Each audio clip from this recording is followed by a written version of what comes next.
연극과 문화, 영문과 김유 교수입니다.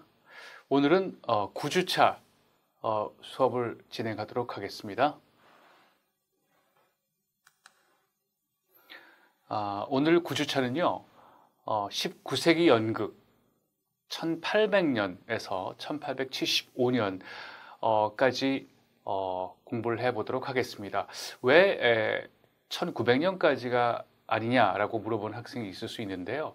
사실 1875년부터 현대 연극 쪽으로 움직여가는 몇 가지 확실한 신호들이 있었습니다. 그래서 1875년부터는 현대 연극의 카테고리 속에 포함해서 진행할 예정입니다. 자, 19세기 연극의 시대적 배경을 간단히 살펴보도록 하겠습니다. 19세기 초에 가장 중요한 변화는요, 인력이 기계로 대치, 그리고 공장과 공장의 체계가 발전한 산업혁명이었습니다. 그렇죠? 물론 영국에서 제일 먼저 시작이 됐고요. 또 기계, 모든 것을 기계화하고 새로운 에너지, 그리고 거기에 따른 새로운 체제, 새로운 체제 같은 것이 공장 체제뿐만 아니라 산업 체제가 새롭게 혁명화하는 그런 과정을 겪게 됩니다. 산업혁명이라고 부르는 거고요. 가장 중요한 변화가 일어났습니다. 물론 산업혁명은요, 1800년대 한 중반까지 진행이 됐습니다. 그러니까 이르면은 영국 같은 나라는 일찍 시작을 해서 진행이 됐고요. 그 나머지 나라들은 조금 시기적으로 늦게 시작을 했습니다.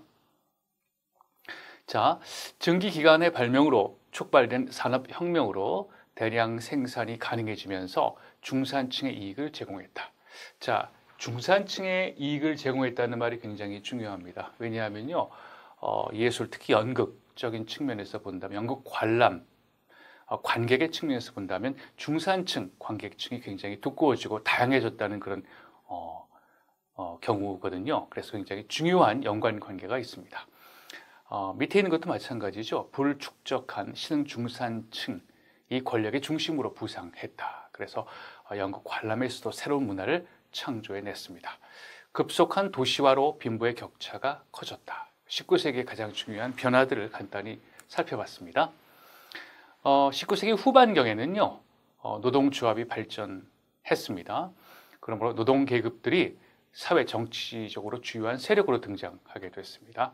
기술혁명은 교통과 의사소통 체계까지 변화시킵니다.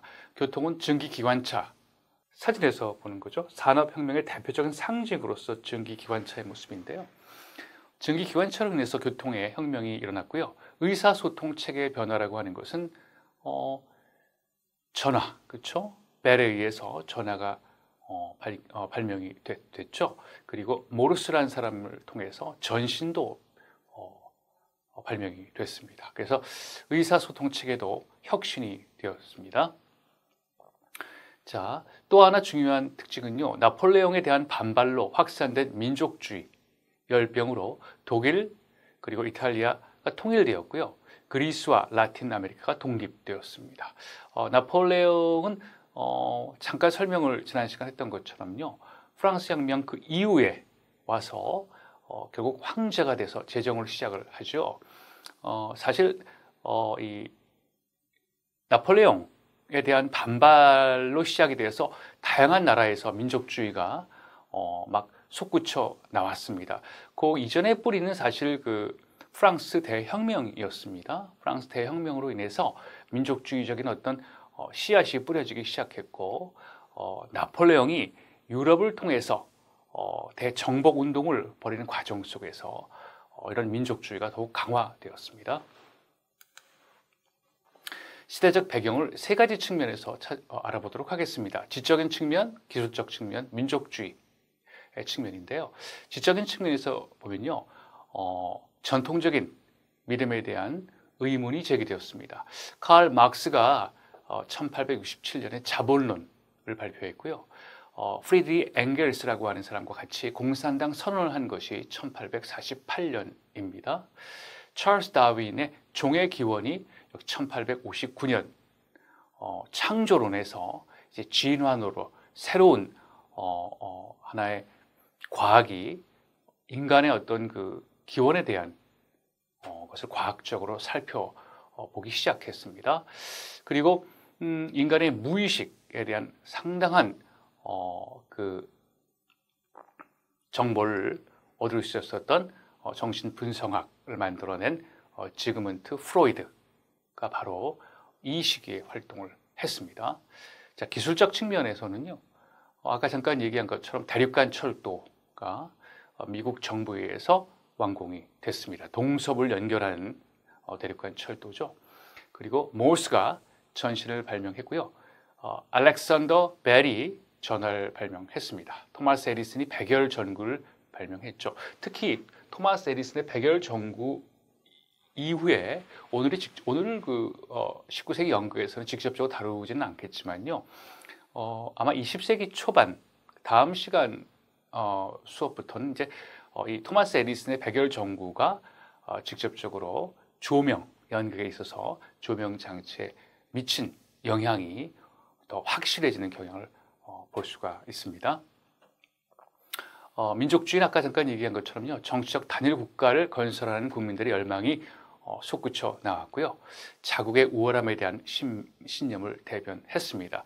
영국에서도 이러한 민족주의가 작동을 했습니다. 그래서 오늘 이따가 살펴볼 극장에서의 폭동 사건들, 이런 것들의 그 내막을 살펴보면 각 나라에 대한, 각 나라의 배후, 그리고 각 나라의 문화, 가치에 대한 우월함에 대한 신념이 그 안에 깔려 있다는 것을 우리가 알 수가 있습니다.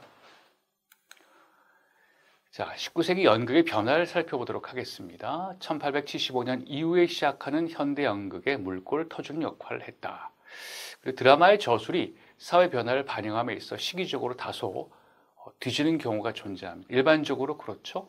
드라마라고 하는 것은 총체적인 그러한 예술이기 때문에 모든 분야의 요소가 어느 정도 수준에 이르러서야 드라마도 드라마에 대한 발전이 조금 명확하게 드러나는 경우가 굉장히 많습니다. 막스와 다윈의 사상 역시 19세기 말에서 20세기 이른 연극에서는 표면화되지 않았습니다. 그러나 19세기 전반의 75년 동안 연극은 동시대 사회와 산업의 발전을 즉각적으로 반영했습니다.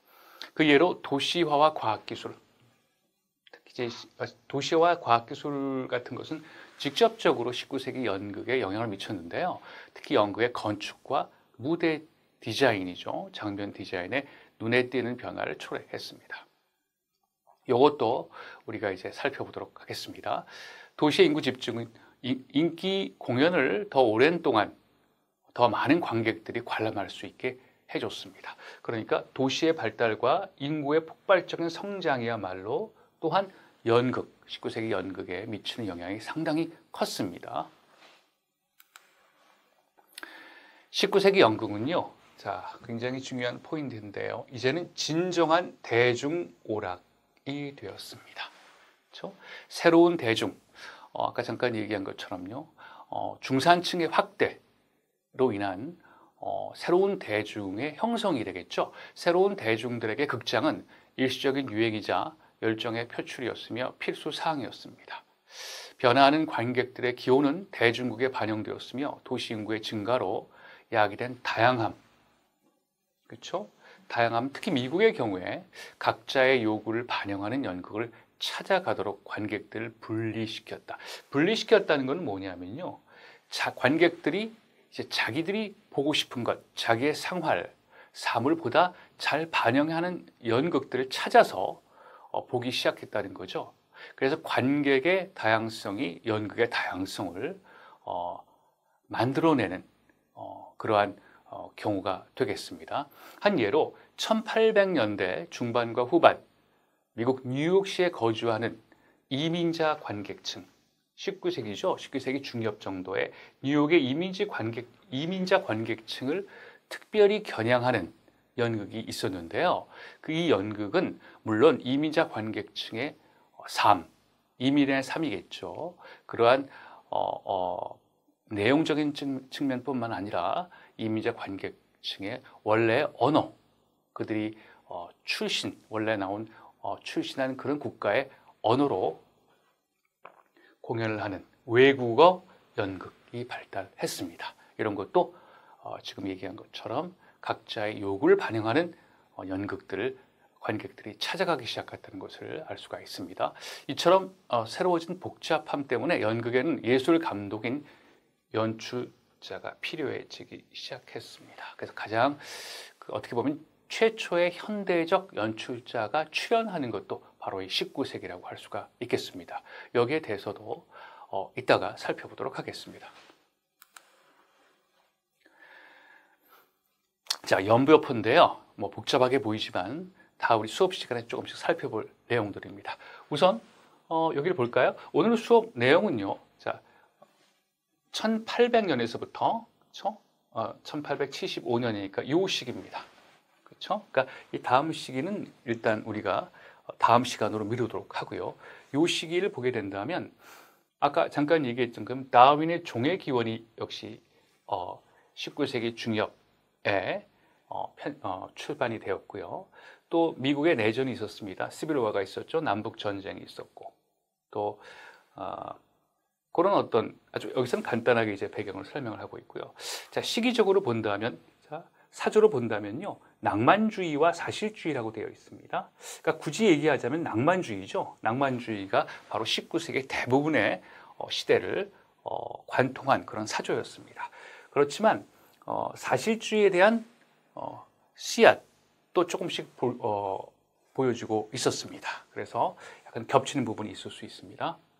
그리고 이제 19세기 가장 유명했던 멜로드라마라고 할 수 있는 엉클 톰스 캐빈이죠. 톰 아저씨의 오두막이라고 하는 원래 이제 스토 부인이 쓴 소설이었지만 연극으로 멜로드라마 형식의 연극으로 개작이 돼서 상당히 많은 인기를 얻었습니다. 어딘가에서 공연되다. 그러니까 상당히 많은 장소에서 인기 성황리에 공연됐기 때문에 이런 표현을 한 거죠. 자, 조금 더 자세한 연법을 보게 되면요. 괴테의 파우스트, 그렇죠? 괴테의 파우스트 역시 이제 낭만주의 연극 운동의 시초를 알린 그런 작품 중에 하나입니다.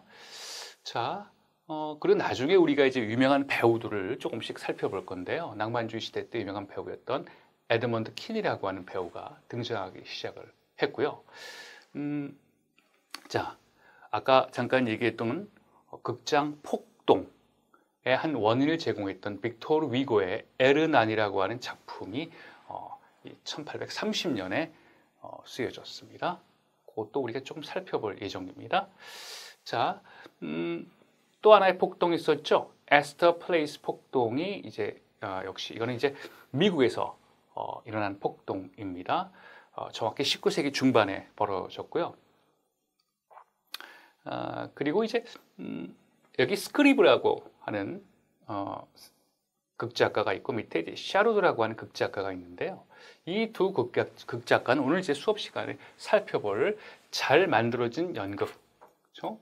잘 만들어진 극, 그리고 이제 well made play라고 하는데요. 이 연극으로 아주 유명한 극작가들입니다. 그러니까 바로 19세기에는 이 well made play, 잘 만들어진 연극이라고 하는 특정한 형식의 연극들이 활발히 쓰여졌다는 걸 우리가 알 수가 있습니다. 그리고 잠깐 살펴본 것처럼 작스 마이닝겐 공작의 이제 개혁이 시작했다고 하는데요. 작스 마이닝겐 공작이 아까 잠깐 얘기했던 것처럼 최초의 현대적 연출자라고 볼 수 있는 그런 인물입니다. 문화정치사는요, 아까 잠깐 얘기했던 것처럼 이제 프랑스의 황제 나폴레옹 1세가 바로 이제 1800년대 초반에 1804년에 등극을 하게 되고요. 각각 나라들이 이제 라틴 아메리카 독립이 되기 시작을 하죠. 그리스 독립 전쟁이 또 벌어지게 됩니다. 또 이제 맨 마지막에는 이제 독일 제국이 건설이 되기 시작하고요. 이런 방식으로 각 나라에서 독립을 위한 민족주의적 운동이 굉장히 활발했던 그런 시기입니다. 정치적인 측면에서 본다면요, 영국의 중산층이 선거권을 획득하기 시작하는 시점이 바로 19세기 초 중반부고요. 미국의 남북 전쟁이 이제 1861년에 시작이 됐었습니다. 아까 잠깐 얘기했던 이탈리아 왕국이 선포돼 역시 민족주의적 열풍 속에서 만들어진 거죠. 마르크스의 자본론이 바로 이 시기 19세기 후반부에 쓰여지게 됩니다. 대륙 횡단 철도도 1869년에 만들어지기 시작했습니다. 자, 낭만주의의 태동부터 시작을 해보도록 하겠습니다. 19세기 연극을 특징 짓는 말, 낭만주의인데요. 르네상스 이후 약 250년 동안 신고전주의 극이론 및 규칙은 절대 왕정 체제에 영합하며 부합한다는 뜻이죠. 서로 맞는다는 겁니다. 서구 연극사 전반을 지배해왔다. 18세기 말경 독일에서 기존의 신고전주의 이상에 저항하는 낭만주의 운동이 발생했다. 자, 이거 우리 지난 시간에 잠깐 공부를 했죠? 스트룸 운트 드랑이라고 약간 이제 어렵지만 이제 한국말로 얘기하면 질풍노도 운동입니다. 질풍노도 운동. 일종의 문예 운동이죠. 문예 운동입니다. 낭만주의적 충동 그리고 신고전주의에 대한 반발, 저항으로 이제 우리가 간략하게 그렇게 적이 내릴 수가 있겠죠. 자, 이런 신고전주의 이상에 대한 연극적 저항이라고 하는 건 뭐냐? 감상적 희극과 부르주아적 비극이 추앙하는, 우리도 18세기의 감상적 희극과 부르주아 비극이 상당히 인기가 있었다고 그랬죠. 그리고 이 감상적 희극, 센티멘털 코미디라든지 부르주아 비극은 이제 부르주아지 트래저디, 도메스틱 트래저디라고 얘기하죠. 가정 비극이라고 하는데 이런 것이 근본적으로 깔고 있는 것이 도덕주의입니다. 그렇죠? 도덕주의. 거기에 대해서 문제를 제기하기 시작했다. 자, 변화하는 관객들의 기호가 대중극에 반영이 되기 시작했고 19세기 때요. 도시 인구의 증가로 다양한 볼거리의 수요가 증가되기 시작했다. 연극이 이제 아까 얘기한 것처럼 진정한 의미의 대중적 오락으로 자리 잡기 시작하는 시기입니다. 새로워진 복잡한 한국의 부흥에서 연출가, 조명 디자이너, 무대 감독 등이 본격적으로 출연하기 시작한 것도 19세기다. 자, 독일 극장가 거톨드 레싱이라고 하는 사람과 그리고 이제 조한 거트프리 헤르더라고 하는 사람이 이제 각기 저작을 통해서 낭만주의적 사고방식에 대한 어떤 선구자적 역할을 수행했습니다. 조금 이따 이거에 대해서 세부적으로 우리 알아볼 예정입니다. 낭만주의 원리에 대해서 간단히 짚고 넘어가겠습니다. 진리라고 하는 측면에서는요, 일상적인 어떤 형식, 삶의 형식, 그리고 자연현상에서 관찰된 것 이상, 그걸 넘어서는 어떤 진리가 존재한다. 고귀한 진리가 존재한다고 믿었습니다. 그리고요, 인간과 자연을 포함한 모든 것은 전체의 일부다. 그렇죠? 부분과 전체라고 하는 개념이 굉장히 중요합니다. 그렇죠? 부분은 전체를 반영한다고 볼 수 있고요. 전체 속에서도 우리가 부분을 알아볼 수가 있는 겁니다. 그래서 이 전체는 신이나 영혼, 이념, 자라고 불리는 절대적인 존재가 만들어낸 것이다. 이것이 이제 진리라고 하는 낭만주의, 진리라는 것에 대한 낭만주의적 어떤 개념이죠. 그래서 중세의 신을 얘기하는 것이 아닙니다. 신적인 존재, 절대적인 존재, 절대자를 뭐 신에서 찾을 수도 있고 인간의 영혼에서 찾을 수 있고 이념, 자라고 하는 걸 찾을 수가 있습니다. 어떤 것이든 간에 절대적인 존재가 창조한 것이다. 이 전체를 이렇게 생각을 하는 거죠. 주제적인 측면에서 본다면요, 모든 창조물은 공통된 기원을 가지므로 각각의 부분을 관찰하면 전체를 볼 수 있다. 부분을 보게 되면 전체를 볼 수 있다. 그러니까 부분 속에서 그 부분을 만들어낸 절대적인 존재자의 존재를 알아볼 수 있다. 이렇게 보는 거죠. 또 가장 순수하고 더럽혀지지 않은 자연 또는 인간은 그렇지 않은, 다시 말해서 더럽혀진 자연 인간보다 세계에 대한 근본적인 진실을 구현하기 용이하다. 그렇죠? 그러니까 순수하고 더럽혀지지 않은 자연과 인간에 대한 관심이 증폭이 됐습니다. 따라서 낭만주의자들은요, 전체적인 사회가 강요하는 속박에 대항하는 더럽혀지지 않은 자연 인간에 대한 주제를 선호했습니다. 인간 존재는 이중적이라고 생각을 했는데요. 몸, 영혼, 물질, 정신, 일시적인 것, 영원한 것 등의 성격을 모두 다 인간이 갖고 있고 이것들은 지금 본 것 같이 다 이중적입니다. 서로 대립적인 성격을 인간이 갖고 있다는 거죠. 인간 존재는 물질적인 세계에 살고 있지만 정신적으로는 육체가 요구하는 것을 초월하고자 합니다. 인간의 몸은 물질적인 세계에 뿌리를 딛고 있지만 정신적으로는 그 물질적인 세계를 넘어서 그 이상의 세계를 갈구한다는 거죠. 예술이라고 하는 것의 의미는요, 인간 존재의 의미를 직면하는 하나의 방법인 동시에 인간의 예술적, 사회적 잠재력을 완전히 인식할 수 있게 하는 방법이다. 굉장히 중요합니다. 낭만주의자들에게 있어서 예술은 인간 존재의 의미와 상통하게 되는 거죠. 비전을 볼까요? 철학자와 예술가의 뛰어난 상상력이라고 하는 낭만주의 시대 때 가장 중요한 개념 중에 하나가 상상력입니다. 그래서 철학가와 예술가의 뛰어난 상상력만이 존재의 다양성 안에 있는 통일성을, 다양성 속의 통일성을 찾을 수 있다는 거죠. 그렇죠? 부분을 통해서 전체를 인식할 수 있고, 그렇죠? 완전히 인식할 수 있는 예술과 철학은 지식의 최고 형태다. 예술과 철학이 지식의 최고 형태다.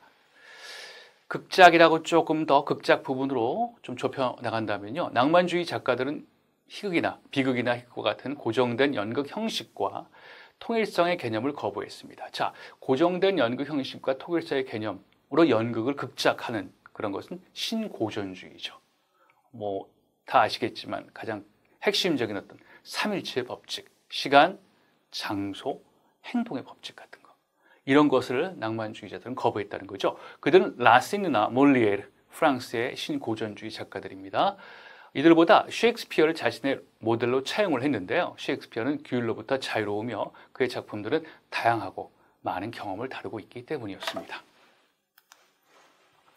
자, 아까 잠깐 얘기했던 레싱이라고 하는 작가가요, 작품인 함부르크 연극론이라고 하는 저서에서 이렇게 다음과 같은 상황을 제시를 했습니다. 이거는요, 19세기 연극이 지향하는, 앞으로 나아가야 되는 그런 방향에 대해서 쓴 거죠. 자, 프랑스 신고전주의를 거부하고 셰익스피어를 모범으로 삼았다. 방금 얘기한 것처럼 대부분의 그 극작가들의, 19세기의 낭만주의 극작가들은 신고전주의를 거부했습니다.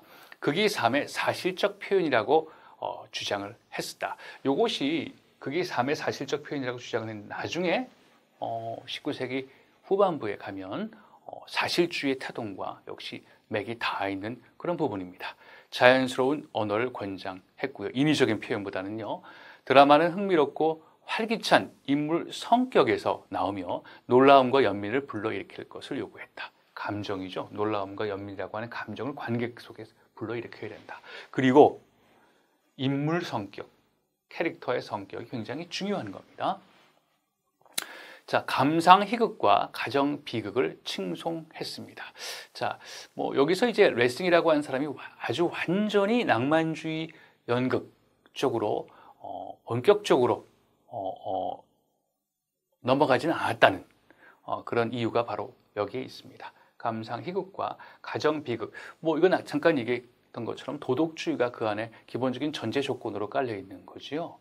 그래서 레싱의 경우에는 감상희극과 가정희극을 버리지 말고 또 나름대로 의미를 부여했습니다. 영웅은 귀족이나 왕실이 아닌 인간 자체라고 주장을 했습니다. 또 이런 측면에서 본다면 또 낭만주의자라고 볼 수가 있죠. 인물과 플롯에 대한 성실성은 드라마의 필수 사항이다. 책이죠. 이 사람이 쓴 책입니다. 함버그죠. 함버그 드라마터지라고 이제 표현을.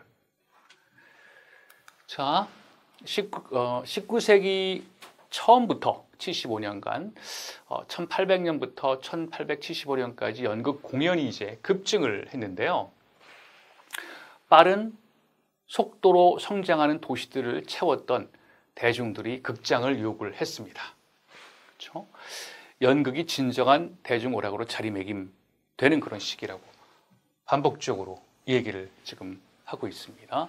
자, 그래서 정극, 뭐 희극이라든지 비극 같은 정극 말고 대중연이라고 해서, 대중연이 예전에 우리가 로마 시대 때 연극을 공부하면서 우리가 좀 배웠던 적이 있습니다. 물론 그때와는 다른 종류의 대중연이죠. 근데 대중연의의 정의는 똑같습니다. 대중오락물 형식의 공연물입니다. 어떤 경우에는 연극과 유사한 성격을 띠고 있어서 유사연극이라고 불리기도 하는데요. 일반적으로 대중오락물입니다. 그래서 대중적이고 상업적이어야 됩니다. 영어 표현으로는 popular entertainment라고 하는데 이것이 굉장히 인기였습니다. 그 예가요, 조금 이따 설명을 곧 드릴 텐데, 민스트럴 쇼라고 하는 거와 주로 미국에서 유행했죠. burlesque, 그 다음에 variety show, vaudeville, 서커스, 이런 것들이 바로 이제 대중연희에 속하는 그런 공연물이었습니다. 요 화면은요, 서커스의 장면입니다. 하나하나씩 설명을 드리겠습니다. 자, 민스트럴 쇼는요, 미국 대중들의 흥미를 끈 비문학적 그런 오락 중에 하나였는데요. 백인 연기자가 희화된 흑인으로 분장한 쇼입니다. 자, 요즘에 이렇게 공연을 하게 된다면 인종주의, 인종차별주의, 이렇게 굉장히 논란이 클 겁니다. 그런데 19세기에는 그렇지 않았습니다. 아마 시대적인 차이가 되겠죠. 근데 백인 연기자가 얼굴에 검은 칠을 하고 흑인으로 분장을 해서 흑인처럼 행동을 합니다. 상당히 흑인을 희화하는, 패러디하는, 그런 풍자하는 그런 종류의 쇼가 되겠죠. 자, 여기 그림이 보이는데요. 민스트럴 쇼 배우들의 모습입니다. 자, 이제 백인 배우인데요. 그렇죠? 흑인으로 이렇게 분장한 모습을 보여주고 있습니다. 이 입술도 진하게 만들고요. 이런 어떤 그 분장하는 행태 속에서도 벌써 인종주의적인 편견 같은 것이, 이제 스테레오타입 같은 것이 드러나 보이죠. 배우들입니다. 다 이제 근본적으로 백인 배우들인데 흑인으로 이렇게 아주 우스꽝스럽게 분장을 했죠. 다 마찬가지입니다. 6명이나 100명에 이르는 백인 남성들이 검게 칠한 얼굴에 붉은색으로 눈과 입술의 윤곽을 크게 진하게 그리고, 이런 식으로 크게, 눈도 크게 그리죠. 이렇게 화려한 의상을 입고 무대에 올라 반원 대형을 이루고 진행하는 쇼다. 한쪽 끝에는 탬보린입니다. 반대쪽 끝에는 번즈, 캐스터너츠입니다. 이것을 놓고 흑인 분장을 하지 않은 유일한 쇼의 진행자가 똑바로 서서 우스꽝스럽고 감상적인 노래, 파스적인 풍자, 또 지그라고 해서 활기찬 포크 댄스의 일종입니다. 셔플은 이제 끈다는 뜻이죠. 그래서 발을 끌며 짧은 스텝을 이용하는 춤입니다. 셔플 댄스 등으로 구성된 쇼를 진행을 합니다. 또 지역 방언이, 사투리가 섞인 농담을 곁들이기도 합니다. 이게 이제 민스트럴 쇼의 일반적인 진행 방식입니다. 또 하나가 벌레스크인데요. 이 벌레스크라고 하는 것은 인기가 높았던 대중극인데 한마디로 얘기해서 패러디입니다. 진지한 것을 우스꽝스럽게 풍자하는 거죠. 특히 셰익스피어 작품이라든지 또 인기 있는 멜로드라마 같은 진지한 드라마를 우스꽝스럽게 풍자하는 형식으로 패러디, 모방하는 거죠. 19세기 후반에는 벌레스크의 여성 무용수들이 등장하기 시작을 했습니다. 19세기 초반, 중반부는 이제 여성 무용수가 등장하지 않았죠. 그래서 19세기 벌레스크 여성 무용수의 모습을 지금 보여주고 있습니다. 말의 탈을 지금 쓰고 말에 이제 흉내를 내고 있는 거죠. 희극 여성 배우들과 스트립쇼 무희들은 20세기가 들어서 비로소 그게 결합되었다. 좀 더 말초적이고 선정적인 방식의 연극으로 발전이 되었습니다. 자, 이거하고는 지금 같이 붙어 있지만 좀 다른 내용입니다. 벌레스크 내용은 아니고 또 다른 걸로. 자, 19세기에 내내 음악당은요, 뭐 말이 좀 이상하지만 영어로 얘기하면 뮤직홀입니다. 뭐 고스란히 번역을 하면 그냥 우리가 음악당이라고 얘기를 하는데요. 그냥 뮤지컬 공간이기도 하지만요. 뮤지컬 자체가 다양한 버라이어티 쇼를 의미하고 있습니다. 그러니까요. 보통 우리가 이제 방금 뒤에 설명할 보드빌이라고 하는 것과 뮤지컬이라고 하는 것 그리고 버라이어티 쇼 같은 거 다 유사합니다. 그렇죠? 그래서 가장 일반적으로 여러 가지 종류의 예를 들어서 음악, 뭐 무용, 고개, 동물 묘기 이런 것이 결합되어 있는 공연을 총체적으로 버라이어티라고 표현을 합니다. 그리고 이 버라이어티는요, 그 보드빌 이제 17세기 말에부터 프랑스에서 시작이 됐습니다. 이 보드빌에서 그 기원을 찾을 수가 있습니다. 그래서 17세기 말에부터 프랑스에서 보드빌이라고 하는 다양한 그 공연물들을 섞은 그러한 버라이어티 형식의 쇼가 진행이 되었죠. 그것이 유럽과 영국에서는 뮤지컬이라고 하는 이름으로 불렸고요. 그렇죠? 이것이 미국으로 가서 바로 그렇죠. 보드빌, 그렇죠? 보드빌이라고 하는 그 말 그 자체로 사용이 돼서 둘 다 뮤지컬이든 유럽에서 많이, 영국에서 많이 사용되었던 뮤지컬이든 그리고 프랑스에서 기원을 두고서 미국에서 넘어가서 활발히 진행되었던 보드빌이든 모두 다 버라이어티 종류의 그런 공연이었습니다. 자, 서커스 얘기를 해볼게요. 19세기 연극적인 대중연희 중에는 그네뛰기 예술가, 고개사, 광대, 동물 조련사 등과 함께 서커스도 포함이 되어 있습니다. 미국 사람인데요. 바넘, P.T. 바넘 이런 사람이 있는데 이 사람이 서커스 대중화를 성공적으로 일으켰던 그런 사람입니다. 이 사람이 서커스를 대중화하는데 이용했던 여러 가지 방식이 있는데 그 중에 하나가 광고입니다. 아주 스펙터클한 광고, 서커스를 광고하는 거죠. 그렇게 함으로써 이제 대규모 관객들을 유치할 수 있었던 거죠. 초창기 1840년에서 60년 초창기 대단한 성공을 거뒀는데요. 뉴욕시의 미국 박물관 아메리칸 뮤지엄을 거점으로 성취했습니다. 진귀한 물품을 전시하는 그러니까 박물관이 바로 이런 오래된 진귀한 물품을 전시하는 그런 곳이죠. 아메리칸 뮤지엄이 바로 그런 곳인데 거기서 진귀한 물품을 전시할 뿐만 아니라 버라이어티 쇼 아까 얘기했던 것처럼 다양한 종류의 공연들을 펼쳐 냈습니다. 그럼으로써 상당히 많은 대규모의 관객들 유치하는 데 성공을 했죠. 1850년대부터는 아예 박물관 열람을 위해서 서커스를 활용을 했습니다. 그렇죠? 박물관에 들어가서 박물관을 관람하기 위해서 서커스를 활용을 한 거죠. 그러니까 박물관 관람도 사람들이 많이 가게 되고 또 겸사겸사 서커스도 보게 되고 이런 그 일종의 사업을 펼치게 된 겁니다. 자, 이게 바럼 앤 베일리는 같이 이제 공동 사업가죠. 바럼 앤 베일리 Greatest Show on Earth, 지상 최대의 쇼라고 이렇게 하는 그런 이게 광고물입니다. 그렇죠? 그래서 여기 서 있는 뭐 그네뛰기 예술가라든지 뭐 여러 가지 고개사라든지 이런 모습이 서 있는 거죠. 자, 이건 이제 The American Museum 이렇게 얘기를 하고 있고요. 그렇죠? The People's Favorite, 사람들이 가장 좋아하는 이렇게 이제 바넘의 박물관 쇼를 홍보하는 그런 포스터입니다. 이게 이제 박물관인지 어떻게 보면 서커스인지 얼핏 봐서는 잘 모르는 그런 상황이지만 사실상 이 둘이 결합되어서 상당한 효과를 가져왔습니다. 19세기 관객층은요, 관객의 수가 증가되고 오락물 양식이 다양화됐습니다. 지금 방금 우리가 살펴본 그런 내용이고요.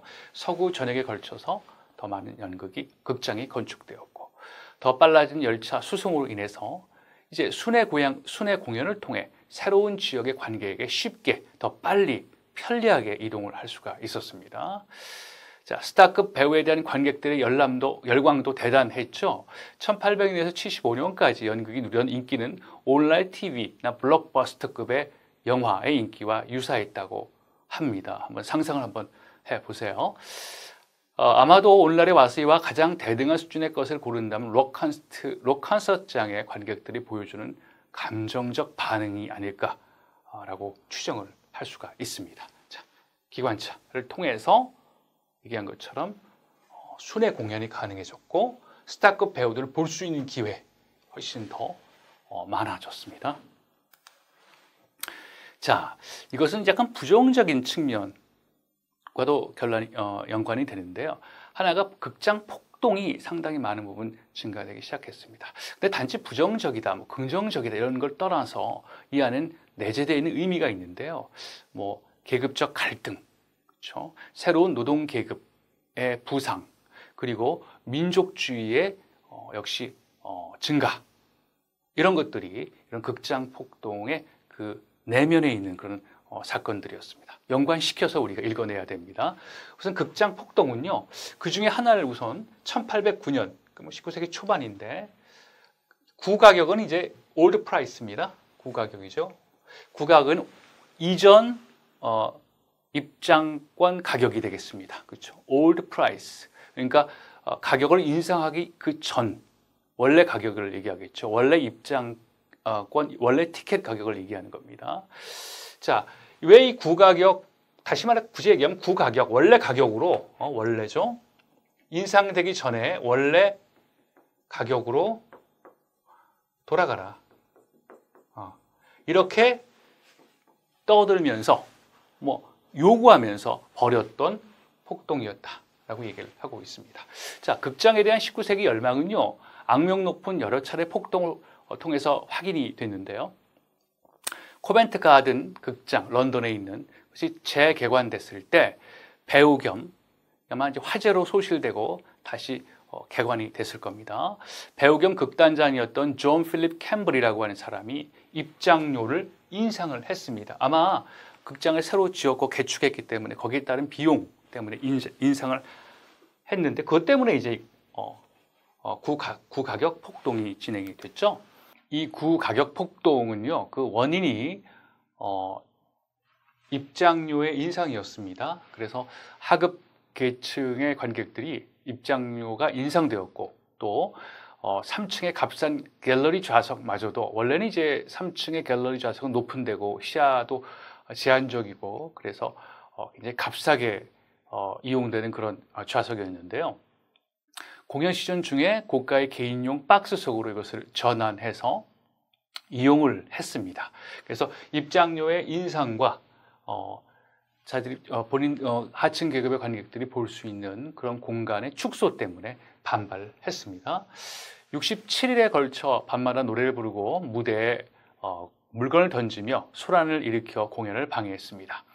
이로써 경영에 어려움이 생기자 피트석의 가격을 원상복귀하고 구가격으로, 원래 가격으로 원상복귀하고 박스석도 축소했습니다. 자, 이 그림은요,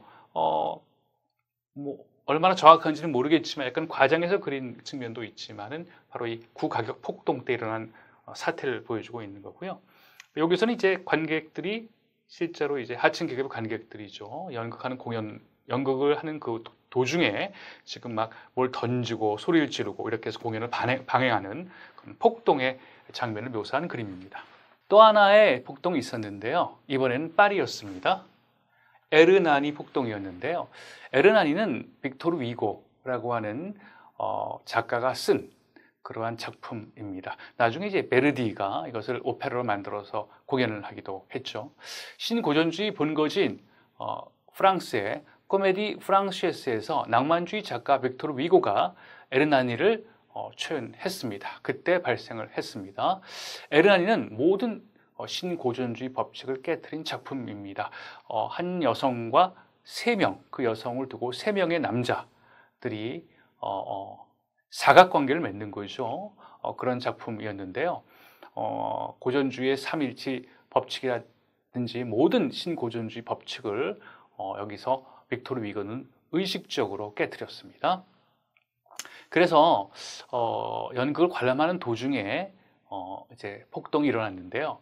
신고전주의를 지지하는 사람과 낭만주의 지지하는 사람과의 대결로 충돌이 일어났고 55일 동안 지속됐다고 합니다.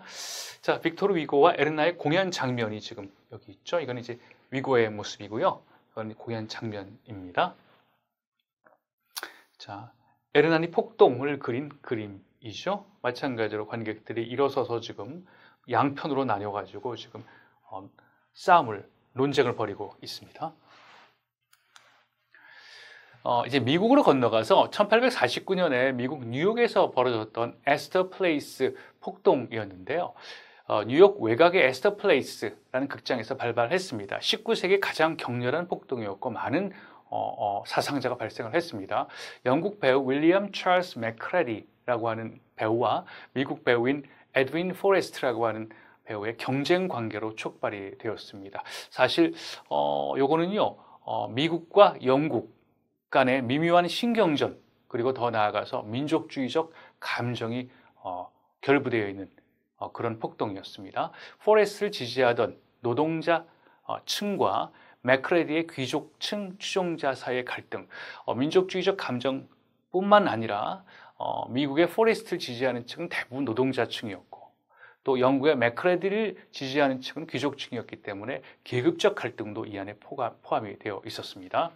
요 오른 그림은요 에스터 플레이스 폭동을 묘사한 그림입니다.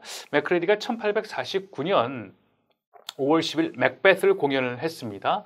그의 미국 라이벌인 포레스트가 같은 역시 맥베스죠. 같은 날 다른 극장에서 공연을 했습니다. 수천 명의 미국 뉴욕 시민들이 맥크레디 영국 배우죠. 공연을 반대하고 폭동을 일으켜 많은 사람들이 죽었습니다. 굉장히 극장은 이날 미국의 문화에서 매우 중요하게 보고 있다는 그런 내용이죠. 지금 보게 되면 극장 외부에서 지금 충돌이 나서 막 싸우고 있는 모습입니다. 멜로드라마의 영웅적 인물 묘사로 명성이 높았던 미국의 포레스트가 영국 순회 공연에서 실패하자 그 실패를 자신보다 더 안정적이고 사실적인 연기로 유명한 영국 배우 맥크레디의 탓으로 돌려서 비난을 퍼부었습니다. 1849년 5월 8일 맥크레디가 에스터 플레이스 극장에 등장하자 포레스트 팬들의 방해로 공연이 중단되었고요. 맥크레디 팬들의 설득으로 5월 10일 재공연이 결정이 되자 이번엔 15,000명의 폭도들이 극장에 몰려와서 폭동을 일으켰습니다. 22명의 사상자가 발생했습니다. 자, 이 구가격 폭동과요, 에스터 플레이스 극장 폭동을 살펴보면요, 정리하자면 노동 계급과 상류 계층의 투쟁을 반영하는 그러한 사건이었습니다. 구가격 폭동에서도 가격로 인상에 관련돼서 계급 간의 갈등이 있었고요. 더군다나 에스터 플레이스 극장 폭동은 바로 직접적으로 노동 계급과 상류 계층이 서로 갈등하는 그런 사건이었죠. 19세기 관객들의 연극에 대한 열정적 관심을 반영했고요. 당시 사회 변화를 반영했습니다. 노동 계급과 상류 계급 사이의 갈등을 반영하는 극장 폭동이었고요. 하층 관객들의 무력 행사는 이후 도래하는 사회주의 혁명을 예견하기도 했습니다. 특히 에스터 플레이스 폭동은요, 당시 수위가 높아지고 있던 민족주의 열병을 반영했는데 포레스트 팬과 맥크레디 팬 사이의 폭력 사태는 부분적으로 미국 내에 있었던, 미국 안에서 발생하고 있었던 영국식 낭만주의 배격 운동의 결과물이었다. 이렇게 보기도 합니다. 그렇죠? 미국의 민족주의가 영국의 낭만주의적 운동을 배격해서 벌어진 그런 부분적으로 봤을 때 그런 일이었다는 그런 해석도 상당히 일리가 있습니다. 그림은요, 아까 얘기한 것처럼 에스터 플레이스 극장 폭동을 지금 좀 크게 보여주고 있는 장면이죠. 두 배우죠, 그렇죠? 아까 얘기한 것처럼 포레스트 팬과 맥크레디 두 배우에 대한 어떤 갈등, 이제 민족주의적인 어떤 갈등으로 발전된 사건입니다. 자, 영국과 민족주의적인 측면에서 본다면요, 사실 대중국 자체가 민족주의적, 내셔널리즘적인 특성을 반영하고 있습니다. 또 하나 예를 한번 들어볼게요. 미국 최초의 인류 여류 극작가인 최초의 여류 극작가입니다. 앤나 코라 모앗이라고 하는 여성의 작품인 유행, 패션이라고 하는 경우가 그 안에서 미국 노동계층의 가치를 유럽 사회의 어떤 가식적인 태도보다 더욱 진정한 것으로 묘사를 했습니다. 그러니까 미국을 대표하는 근면하고 정직하고 소박한 성품의 인물을 창조했고, 유럽, 뭐 영국 이런 캐릭터는 위선적이고, 그렇죠? 귀족적인, 낙후된, 더 이상 시대에 뒤떨어진 그런 가치를 갖고 있는 그런 인물로 묘사를 했습니다. 이 여류 작가 안나 코라 모아시고요. 이 사람이 쓴 유행이라고 하는 극의 공연 장면입니다. 현대적으로 약간 각색을 했습니다. 모아스는요, 작가이자 배우로 활동했고요. 외국의 유행을, 이때 패션이라고 하는 작품이 바로 이제 유행이라는 바른 유행이죠. 외국의 유행을 노예 근성으로 모방하기보다는 미국적 감수성이 훨씬 더 중요하고 가치가 있다. 이렇게 주장을 했습니다. 등장인물인 양키는 유쾌하고 현실적이며 소박한 뉴 잉글랜드인으로 오늘날 미국인의 전형인 엉클 톰으로 알고 있는 인물입니다. 첫 작품인 유행이 성공하자 이를 토대로 배우로도 나서게 됐고, 사회적 지위가 높은 여성도 연기자가 될 수 있음을 보여주기도 했습니다. 자, 이 시기에 이제 19세기 드라마는요, 크게 세 가지로 우리가 나눠 볼 수 있습니다. 첫 번째가 낭만주의극, 두 번째 멜로드라마, 세 번째 잘 짜여진 극, 아까 얘기했던 것처럼 well-made play죠. 이걸 간단히 살펴보도록 하겠습니다. 이 시기에 부각된 드라마의 세 가지 형태 중 낭만주의부터 시작을 하겠습니다. 독일의 슈트름 운트 드랑 질풍노도 운동에서 영향을 받아서 전 유럽에 확산된 19세기 전반의 혁명적인 철학과 문학 사조입니다. 빅토르 위고는요, 자기의 책 크로멜의 서문에서 낭만주의 극의 특징을 이렇게 개괄했습니다. 신고전주의 법칙을 거부하고요, 사실상 모든 예술적 규범들을 거부했습니다. 예술 법칙이란 천재들에 의해서 창조되는 것이라고 주장을 했고요. 깊이 있는 인물, 심리적으로 깊이 있는 인물을 발전시키기보다는 극적 분위기와 환경 창조를 더욱 강조했습니다. 자, 어떤 특징을 또 강조했나 볼까요? 낭만주의의 주제 중 하나는 인간이 지닌 영감과 육체적인 한계 사이의 괴리다. 인간이 갖고 있는 정신적인 영혼, 그리고 그것이 추구하는 높은 이상과 육체에 갇혀있는 인간의 현실 사이의 괴리라는 뜻이죠. 또 하나는 장르의 순수성을 거부했습니다. 무대 공연에 적합한 것이라면 이상적인 것에서 기괴한 것에 이르는 모든 것을 주제의 대상으로 고려했고요. 초자연적인 요소까지도 사용을 했습니다. 신고전주의는 전혀 그렇지 않았죠. 당시의 독립적인 정신, 프랑스 혁명이라든지 미국 독립전쟁이라든지 이런 당시의 독립적인 사회적 분위기와 정신에 의해서 고취된 그런 드라마라고 볼 수가 있습니다. 그래서요, 개성과 독립성을 맹렬히 방어하는 영웅적인 인물들을 탄생시켰습니다. 낭만주의 선도 작가를 보게 되면 빅토르 아까 위고의 에르나니 작품을 위시해서요, 괴테의 파우스트 1부와 2부, 이건 이제 지적 쾌락 및 육체적 쾌락을 담보로 악마에게 영혼을 판 남자 이야기입니다. 우리가 이제 르네상스 드라마를 공부할 때 말로우라고 하는 영국 작가가 쓴 닥터 파우스투스, 또 역시 마찬가지로 동일한 이야기 전설을 가지고 극을 썼죠. 자, 괴테가 파우스트 1부, 2부를 썼고요. 또 하나가 하인리 폰 클라이스트라고 하는 작가가 홈부르크의 군주라고 하는 작품 속에서도 낭만주의적 충동을 극화하는 데 성공을 했습니다. 그림은요, 괴테의 파우스트입니다. 그렇죠? 요한 볼프강 폰 괴테의 최고 업적 중 하나가 악마와 거래를 한 파우스트에 대한 이야기를 소재로 해서 연극을 쓴 거죠. 현대 공연으로 각색한 장면입니다. 파우스투스입니다. 파우스투스죠. 비히너라고 하는 사람도 굉장히 유명한 낭만주의 극작가인데요. 이 사람의 작품 두 개, 하나가 낭통의 죽음, 낭통's Death고요. 또 하나가 보이체크입니다. 1835년과 36년에 쓰여진 작품인데요. 전자, 즉 낭통의 죽음은요, 자, 이 그림입니다. 낭통이죠. 그리고 이제 이것이 이제 비히너의 보이체크, 또 다른 장면인데, 또 다른 작품의 장면입니다. 연극 장면이죠. 낭통의 죽음은요, 육체와 정신의 파멸을 맞은 비천한 이상주의자의 모습, 전형적인 낭만주의적 주제입니다. 모습을 그린 작품으로 프랑스 혁명 이후의 공포 정치 시기를 배경으로 에피소드식 구성으로 되어 있다. 자, 보이체크는요, 환경과 유전의 굴레에 얽힌 하층민 출신 병사입니다. 육체적, 정신적 몰락을 정밀하게 분석을 하고 있습니다. 이 두 작품은요, 급진적이고 굉장히 어려운 작품들로서 이제 20세기에 들어가서 자연주의, 그리고 표현주의, 그리고 부조리극 등과 만나서 보다 유명해지고 인정을 더 받고 더 해석의 깊이가 깊어지는 그런 작품들입니다. 원래 19세기 드라마였지만 20세기 넘어가서 그 현대성으로 해서 더 주목받는 작품을 쓰는 것이 바로 위너죠. 이 당시 낭만주의 드라마는요, 상당수가 셰익스피어의 구성법을 이용을 했습니다. 작품의 시야는 사파적, 에피소드적이고 서사적입니다. 납득할 만한 구성과 인물의 깊이 있는 발전보다는, 이거보다는 분위기와 환경 창조에 더 흥미가 있습니다. 그렇죠? 플롯과 인물보다는 분위기와 환경 창조에 더 흥미가 있었습니다. 낭만주의적 영웅은 무법자처럼 사회에서 추방된 존재들로 정의와 지성, 진리 등을 찾아 나서는 그런 인물들이었습니다.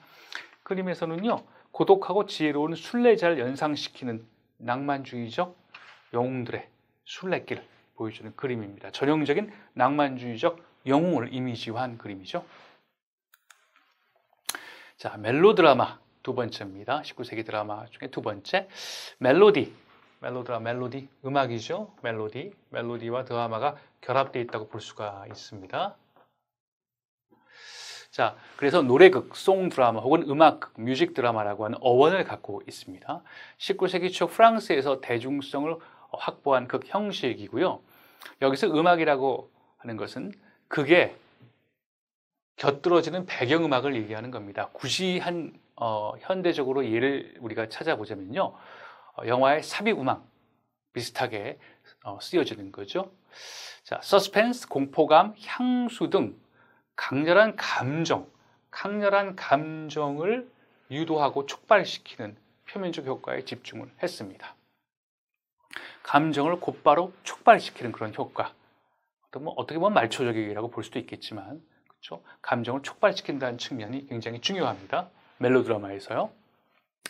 남녀 주인공과 악당의 뚜렷한 대립관계, 선악 관계, 그리고 미덕이 결국 승리하는 그런 드라마고요. 각 막에 마지막에 절정의 순간을 끝나는 형식의 플롯을 사용하고 있습니다. 각 막이 만약에 5막이라면요, 사막도 마찬가지입니다. 각 막이 아까 지금 얘기한 것처럼 절정의 순간이 끝나서 그 다음 막으로 대한 관심을 촉발시키는 그런 종류의 플롯을 사용을 했습니다. 마찬가지고 여기 이 막도 역시 끝날 때쯤 되면 아주 절정의 순간에 끝나서 기대하게 만드는 3막을 이런 방식으로 진행이 됐습니다. 주로 현실 도피적인 것이므로 시각적 스펙타클과 특수 효과로 볼거리를 제공했다.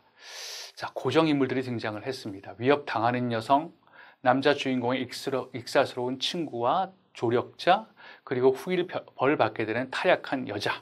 이 타락한 여자는 전통적인 멜로드라마의 도덕적 어조를 강화시킬 때 사용하는 그런 기능을 갖고 있습니다.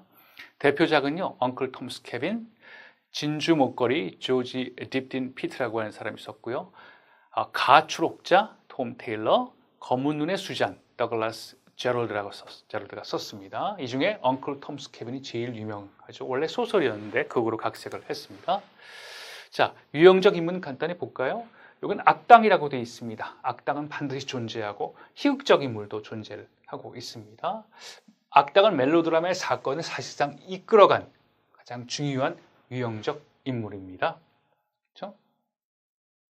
이 희극적 인물은요, 약간 얼굴이 그렇게 신사같이 보이지는 않지만 이 악당을 좌절시키고 어떨 때는 악당으로부터 남자 주인공이나 여자 주인공을 구해주는 그런 유형적 인물입니다. 자, 이 감상적인 희생자 역할을 할 때 빠지지 않는 바로 인물이 바로 이 눈보라 속에 엄마와 울고 있는 아이라고 하는 전형적인 희생자, 여성 희생자 같은 것도 멜로드라마의 유형적 인물이었습니다. 엉클 톰스 케빈 잠깐 볼까요? 19세기 최고의 멜로드라마는 해리엣 비처 스토라고 하는 여성이 쓴 노예 페이지론, 반노예주의 소설 연극으로 각색한 작품입니다. 당대 중요한 사회적 이슈를 반영한 작품으로 노예 감독관인 시몬 레글리에게 잔혹한 학대를 당한 노예를 주인공으로 한 이야기입니다. 이 작품의 또 다른 주요 인물로 일라이저라고 하는 여성은 노예 신분으로부터 탈출을 시도하는 흑백 호녀라, 뮬라토라고 불리는 뮬라토, 흑백 호녀라를 뮬라토라고 언급을 합니다. 뮬라토로서 얼어붙은 오하이오 강 위를 건너서 도망치는 장면은 서스펜스를 제공하고 있습니다. 바로 이 장면이죠. 엉클 톰스 케빈의 서스펜스, 아이를 안고 이 얼어붙은 강을 지금 지나가는 장면을 이렇게 포스터로 만들었습니다. 이 톰 아저씨는요, 간단한 내용을 살펴보면요, 백인 주인의 딸인 어린 에바에게 헌신을 다했지만 그녀는 이야기가 진행되는 과정에서 죽습니다. 천사 같은 에바가 죽는 모습과 톰 아저씨가 악마 같은 레글리의 손에 의해서 처형된 장면을 보여줌으로써 관객들의 감정에 호소했죠. 백인 배우들이 맡은 흑인 등장인물 연기는 전형화된 모습으로 어떻게 보면 굉장히 진부하게 묘사가 되긴 했습니다. 링컨 대통령이 남북전쟁 기간에 수도 여사를 만났을 때 당신같이 작은 여성이 쓴 책으로 이렇게 위대한 전쟁이 시작되었다라고 말했다고 전해집니다. 20세기 초에 대공황, 그렇죠? 1930년대 막 대공황이 시작이 됐죠. 미국에 공연의 수익성이 크게 감소하는 그런 시기에도 꾸준히 인기를 누렸습니다. 바로 이러한 멜로드라마적인 요소 때문에 그렇죠. 자, 여러분이 잠깐 보실 동영상은요, 수도 부인에 대한 전기적 사실과 또 엉클 톰스 케빈의 극이 어떤 방식으로 올려졌는지에 대한 짤막한 동영상입니다. 잠시 보고 돌아오겠습니다.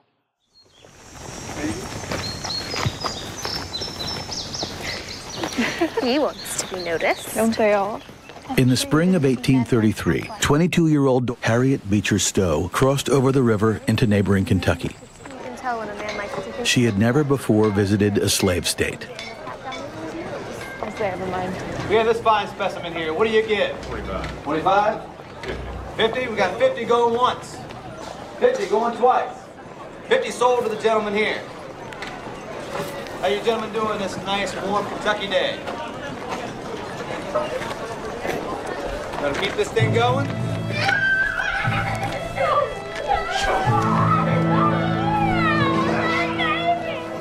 What Stowe sees there is a human thing. She sees these people, I mean, they're human beings. She's confronted with it in such an intimate way, and I think that never leaves her.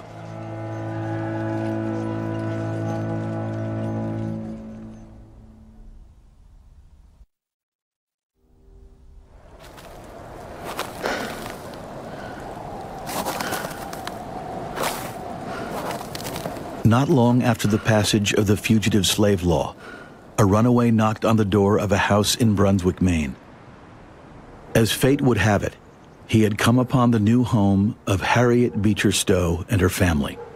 Stowe was well aware of the punishment facing anyone who helped a runaway, but she was glad of the opportunity to defy the government. Before this law, I might have tried to send him somewhere else, she wrote her sister. As it was, all hands in the house united in making him up a bed. Like many Northerners, Stowe was deeply disturbed by the Fugitive Slave Law. For her, its cruelty was all too real. My heart breaks at the cruelty and injustice our nation inflicts on the slave. I am tormented by the thought of the slave mothers whose babes are torn from them. I pray to God to let me do a little, and to cause my cry for them to be heard.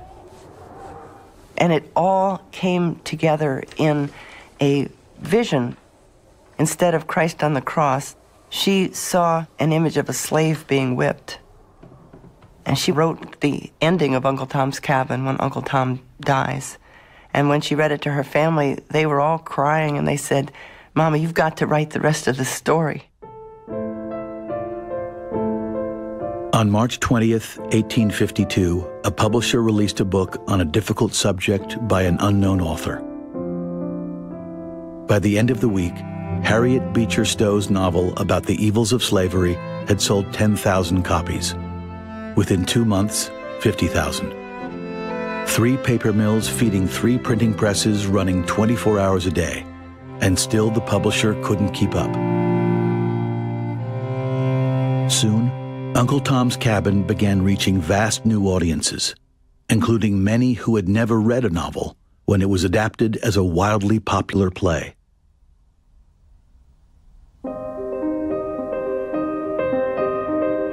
In Uncle Tom's Cabin, Harriet Beecher Stowe made millions of Americans see slavery for the first time through the eyes of its victims. The mother whose child was to be sold away. The boy watching helplessly as his sister is whipped. The runaway Eliza fleeing with her baby across the Ohio River, only 1 step ahead of the slave catchers. And it was said that when the novel was put on stage, there was not one dry eye when Eliza reached the other side of the river. And Harriet knew that if she could get that response from her readers, she didn't need to make arguments about slavery. She realizes that the way to do this was by playing on the heartstrings.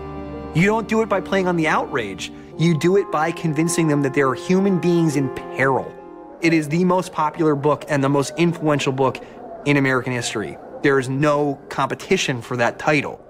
It's going to convert millions of Americans, not to being for immediate abolitionism, not to being for racial equality, but for being against slavery. Now that's a huge thing. That's a sea change. You can see Stowe taking aim at the fugitive slave law in incident after incident, and basically urging her readers to defy what she thought was an anti-Christian, undemocratic law. 자, 엉클 톰스 캐빈 공연을 잠깐 보게 되면요. 아까 잠깐 얘기했지만은 흑인 연구를 한 백인 배우들이 역할을 맡았습니다. 백인 배우죠? 이렇게 이제 분장을 했습니다. 아까 이제 잠깐 우리가 살펴봤던 그 흑인 분장을 한 백인 배우들이 갖고 있는 인종차별적인 그런 성향 같은 것들. 근데 그 당시에는 그것이 그렇게 이슈가 되지 않았습니다. 마찬가지죠. 백인 여성 배우인데 흑인처럼 분장을 했습니다. 엉클 톰스 캐빈도 그런 방식으로 공연이 되었다는 얘기고요. 자, 19세기 멜로드라마와 현대 멜로드라마 양식은 굉장히 많은 영향을 현대에서 받았습니다. 여기서 보게 되면 멜로드라마 굉장히 종류가 많아요. 노티컬 멜로드라마, 디제스터 멜로드라마. 노티컬 멜로드라마는 해양입니다. 바다. 바다를 중심으로 해서 벌어지는 멜로드라마. 해양 멜로드라마. 뒤에 보게 되면 고딕은 이제 기괴한 성에서 유령도 나오고 그런 것이 고딕 멜로드라마. 그렇죠?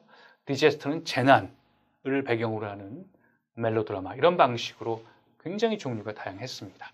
19세기 멜로드라마 중에서요.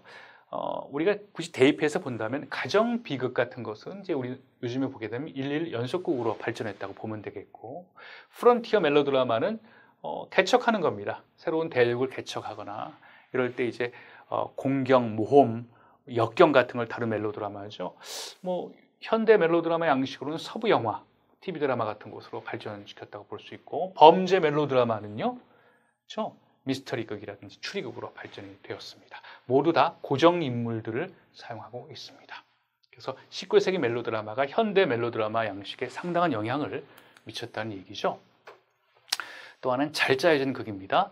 19세기 인기 멜로드라마의 대다수가 잘 짜여진 극의 형태를 취하고 있었다. 기계적인 극적 구축 방식을 통해서 절정에 도달하는 구성을 갖고 있었으며, 개별적인 막 역시 절정의 순간을 향해서 구축되었다. 그렇죠? 결정의 순간을 구축되고 거기서 끝나고 그 다음 막에서는 또 관객의 기대를 증폭시키는 그런 구조를 갖고 있었죠. 진실한 감정, 인물의 형상화보다는 이런 인물의 형상화나 감정의 묘사보다는 주도 면밀한 인과관계의 발전, 플롯이 얼마나 정교하게 구축되느냐가 더 중요한 겁니다.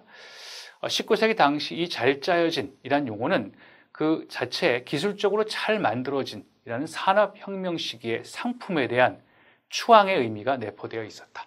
재미있는 해석입니다. 마치 상품처럼. 요거는 이제 잘 짜여진 극으로서 많이 사용되는 그런 많이 인용이 되는 그런 작품으로서 미국 소설가인 헨리 제임스의 소설을 굉장히 잘 응축이 되어 있는 그런 소설입니다. 이런 헨리 제임스의 소설을 드라마를 만들어서 잘 짜여진 드라마로 만든, 그래서 공연한 한 장면입니다. 특징을 몇 가지 살펴보겠습니다. 대개 극은 긴밀한 구성을 이루는 위기극이고요. 그게 필수 장면, obligatory scene이라고 하는데 반드시 나와야 되는 필수 장면입니다. 주인공은 갈등과의 최후의 대결에 직면하게 되고요. 편지나 잃어버린 문서 등이 행위 동기를 유발하는 장치로서 자주 사용이 되고 있습니다.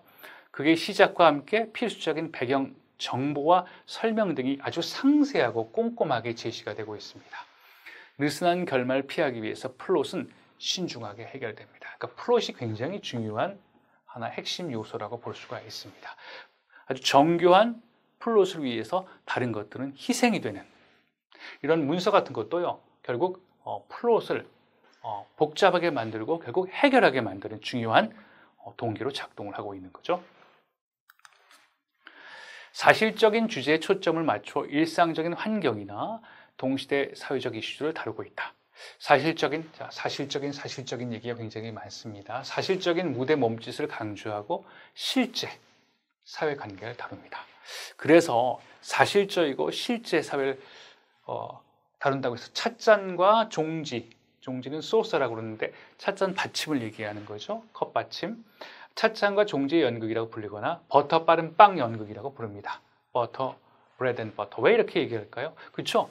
모두 다 일상사, 구체적인 현실적인 사물을 나타내는 거거든요. 그렇죠? 티컵 앤 소서, 버터 빠른 빵 같은 거. 다 현실적인 사회관계, 사실적인 어떤 그 물건이죠. 그래서 이렇게 사실적인 무대를 강조할 때 이렇게 찻잔과 종지의 연극, 버터 빠른 빵 연극이라고 부르기도 합니다. 이 시기 잘 짜여진 극의 논리적 인과관계는요, 후일 헨릭 입센이라고 하는 사실주의 연극, 노르웨이 출신의 극작가죠. 사실주의 연극의 문을 열었던 헨릭 입센에게 영향을 미칩니다. 더 나아가서 현대 사실주의, 리얼리즘의 출발점으로 이어지게 됩니다. 자, 이제 연기 스타일로 가보겠습니다. 19세기 남녀 스타 배우들의 전성시대로 고전적이거나 낭만적, 멜로드라마적인 연기 스타일이 대세였습니다. 19세기 영국 최고의 배우는요, 존 필립 캠블입니다. 그리고 남매입니다. 사라 시든스의 남매였는데요. 품이 있고 주도 면밀하고 계획적이고 섬세한 연기로 유명했습니다. 자, 이 존 필립 캠블과 반대되는 측면이 있는 게 연기 스타일이 에드먼드 킨이라고 하는 사람인데요. 낭만주의 스타들은요, 대조적인 감정의 분출로 유명했습니다. 바로 이 스타급 배우라고 할 수 있는 에드먼드 킨의 모습입니다. 햄릿 역을 맡아서 열연하고 있는 그런 킨입니다. 셰익스피어의 주인공과 악역들을 폭발적이고 아주 광포하게 연출해서 탁월한 기량을 뽐낸 그런 배우입니다. 강한 신체 동작으로 몸짓으로 극적 순간을 강조하고 웅변조의 대사, 그리고 영감에 의지하는, 모두 다 에드먼드 킨 얘기입니다. 자, 희극의 경우 구체적인 인물 유형을 생동감 있게 묘사하거나 신체적이고 감정적인 과시를 강조했다.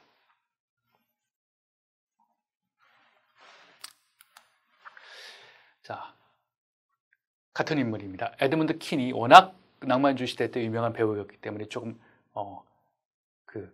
설명이 길죠. 아들까지, 찰스 킨까지 합하면 아주 유명한 연극 가문을 이루고 있습니다. 경쾌하고 재치 있는 낭만주의 연기 스타일이고요. 셰익스피어 작품의 악당, 아까 얘기한 것처럼 베니스의 상인의 샤일록 역할을 굉장히 잘했다고 합니다. 비극의 주인공 햄릿, 오셀로, 리차드 3세 같은 것을 생생하게 묘사했죠. 풍부한 표정을 갖춘 번뜩인 눈에 작고 날렵했던 신체로 자신의 변덕스러운 개성과 정확한 연기법에 의존했다고 합니다. 같은 인물입니다. 그렇죠? 당대 비평가는요, 킨에 대해서 배우로 그를 보는 것은 번쩍이는 섬광으로 빛으로 셰익스피어를 읽는 것과 같다라고 해서 극찬을 했습니다. 동시대 스타급 배우들이 유지해온 판에 박은 듯한 등장인물의 성격 발전을 거부하고 폭발적인 성량의 고저로 감정의 전이를 극대화했습니다.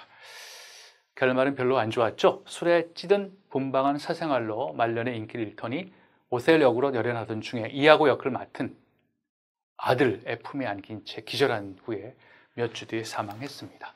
아들은 찰스 킨인데요. 배우로서는 아버지의 열정적이고 표현력이 풍부한 연기술에는 미치지 못했습니다. 햄릿의 주인공 역으로 성공을 거두면서 영국에서 존경받는 배우로 거듭났습니다. 맥베스 그리고 바이런 경의 사르다나 팔러스, 한여름밤의 꿈 같은 것을 공연했는데요. 아버지와는 달리 사신적 사실주의, 역사적 고증을 거친 정확한 무대로 각광을 받았다고 합니다. 극장의 경영주도 역임을 했고요. 이 사람이 이제 경영주, 배우, 연출가 다 했는데 당시 표준이었던 저녁 공연의 형식을 변경해서 막과 막사의 여흥을 없애고 지각한 관객들의 관심을 줄이고자 막후국을 개막극으로 대체했습니다. 이게 무슨 얘기냐면요. 저녁 공연을 할 때 항상 늦는 관객들이 있었습니다. 근데 그런 관객들을 위해서 막후국 같은 것을 또 넣었다는 거죠, 원래는. 그래서 막후국은 연극이 다 끝나고 나서, 정규국이 다 끝나고 나서 약간 정규국을 정리한다든지 하지 못했다는 얘기를 하는 조그만 분량의 연극을 연극이 끝난 다음에 또 상영을 합니다. 이제 그것을 굉장히 좋아하는 그런 관객들이 있었죠. 특히 지각 관객들은 그런 관심이 있었습니다. 그런 것을 개막극, 막후국을 없애고, 그렇죠? 개막극은 연극이 정규국이 시작하기 전에 또 조그만 분량으로 잠깐 맛보기식으로 그걸 하는 겁니다. 그 극으로 대치를 했습니다. 찰스 킨이요. 자, 아까 잠깐 얘기했던 폭동의 하나의 주인공이었던 맥크레디 얘기를 하겠는데요. 배우, 연출가로 중요한 위치를 차지했고 역할 하나하나를 철두철미하게 연구하는 배우였습니다. 사실주의 무대의 개척자, 굉장히 중요합니다. 사실주의 무대의 개척자. 그래서 맥크레디 휴지라고 하는 것은 퍼즈입니다. 퍼즈라는 단어는 잠깐 멈추는 것을 퍼즈라고 그러죠. 그래서 맥크레디 휴지라고 하는 것을 도입을 했는데요. 이게 뭐냐? 대사를 전달하다가 자신이 생각에 빠져 있다는 인상을 주기 위해 말을 잠시 멈추는 것. 우리가 보통 얘기를 할 때 사실주의적인 보통 일상생활 얘기를 할 때 막 그렇게 거침없이 얘기를 하지 않지 않습니까? 얘기를 하다가 조금 쉬었다가 생각하다가 얘기를 하기도 하고 그 사실적인 그런 모습을 무대에서 도입을 했다는 겁니다. 그래서 사실주의 무대의 개척자로 사실 여겨지는 그런 인물이 맥크레디입니다. 맥크레디 휴지는 사실성, 그렇죠? 사실성을 부각시키는 거죠. 그 이외에 관객들 입장에서는 더욱더 관심을 왜 그러나 어떤 생각에 빠져 있나 이런 관심을 끌 수 있는 그런 이유도 될 수 있습니다. 자, 블로킹이라고 하는 것, 블로킹은 무대 위에서 배우들이 어떻게 움직일까 하는 약속된 움직임을 블로킹이라고 하는데요. 블로킹을 적용한 최초의 배우 겸 극단장이기도 했습니다. 그러니까 상당히 많은 폭동에 연루되어 있는 그런 인물이기도 하고요. 또 이런 배우, 유명한 배우지만 또 이러한 다양한 사실주의 무대의 개척자로서 다양한 실험적인 것을 시도한 그런 인물이기도 했죠. 학계 지도층 인사들을 설득해서 무대에 대한 글을 쓰도록 유도했고요. 셰익스피어 작품을 원본에 근접한 형태로 복원하는 데 힘을 썼습니다. 그의 업적은 19세기 후반에 도래하게 되는 사실주의 연기와 무대를 위한 길을 마련한 것. 요거는 빨간 글씨로 사실 했어야 되는데 굉장히 중요한 이 사람의 업적입니다. 맥베스로 분장한 맥크레디의 모습을 그린 장면입니다. 아이라 올드리지 설명을 할게요. 아이라 올드리지는 19세기 셰익스피어 작에 출연한 배우 중에서도 주도적인 역할을 차지하는 인물입니다. 인종적 편견, 흑인이었거든요. 그래서 미국을 떠나서 40년간 유럽에서 배우로 성공을 했습니다. 1833년 코벤트 가든 극장에서 공연한 오셀로 역에서 열연해서 압도적인 찬사를 받았습니다. 19세기 대표적인 연기자로 올라서게 됐죠. 이후 스웨덴, 러시아, 독일, 폴란드 등을 순회하며 최고의 배우로 군림했죠. 오셀로 분장하고 있는 그런 모습입니다. 19세기는 남녀 스타급 배우들의 전성기인데요. 간단히 두 명의 여성 배우를 설명하겠습니다. 사라 베르나르라고 하는 프랑스 배우인데요. 스타일이 너무 다릅니다. 이 배우는 화려한 스타일의 연기, 변덕과 히스테리로 유명했습니다. 코미디 프랑세스, 프랑스의 대표적인 극장이죠. 거기서 데뷔를 했고요. 아름다운 목소리가 특징이었고, 엘리노아 두세라는 것도 19세기 아주 전형적으로 유명한 배우였습니다. 이 사람은 이탈리아 출신입니다.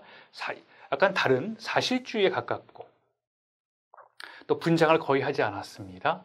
얼굴 표정과 눈 제스처를 사용했습니다. 두 사람의 강점이 서로 좀 다르죠.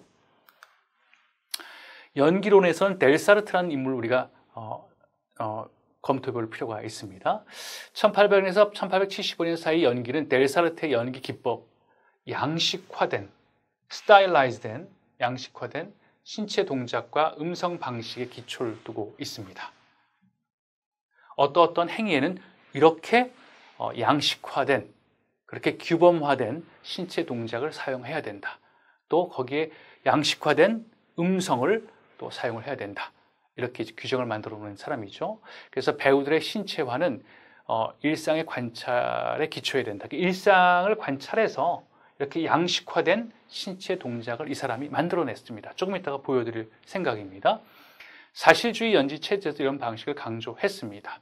갑자기 손을 이마에 갖다 대는 동작으로 놀라움 같은 거를 경탄 같은 것을 연기하든지 그런 것을 연기론을 만들어낸 게 델사르트죠. 그의 연기술을 배운 사람이 레이첼, 이름만 있는 것 같은데요. 사실 마드모아젤 레이첼이라고 불리는 그런 사람이었다고 합니다. 원래는 이제 레이첼 펠릭스가 성인데요. 레이첼 펠릭스인데 예명을 더 강조했다고 합니다. 그래서 마드모아젤 레이첼로 부르는 배우, 그리고 맥크레디 아까 얘기했던 스틸 맥케이 등은 미국에 돌아와 그의 델사르트의 이론을 전파했습니다.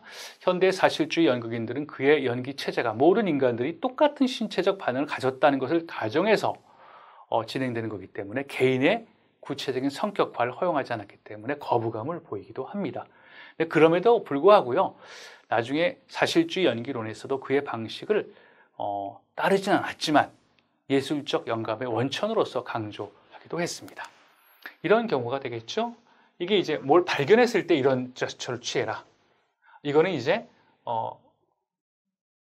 뭐에 대해서 슬퍼하거나 애도할 때는 이런 장면, 그리고 이것은 간청할 때 바로 이런 장면을, 이런 제스처를 취해라. 이렇게 다 규정화되어 있습니다. 거인과 같았다라고 할 때는 이런 제스처를, 난장이와 같았다는 이런 제스처를 취한다. 그리고 여러 가지가 있겠죠. 이제 분노입니다. 그렇죠? 이거는 이제 대표적인 자세인데, 공격을 할 때 이런 자세를 취하고요. 이거는 공포, 놀라움이죠. 이거는 이제 하늘을 날려고 할 때 바로 이런 제스처를 취하는 겁니다. 자, 이제 19세기 연극 중에 장기 공연과 레파토리 극단의 쇠퇴에 대해서 얘기를 해보도록 하겠습니다.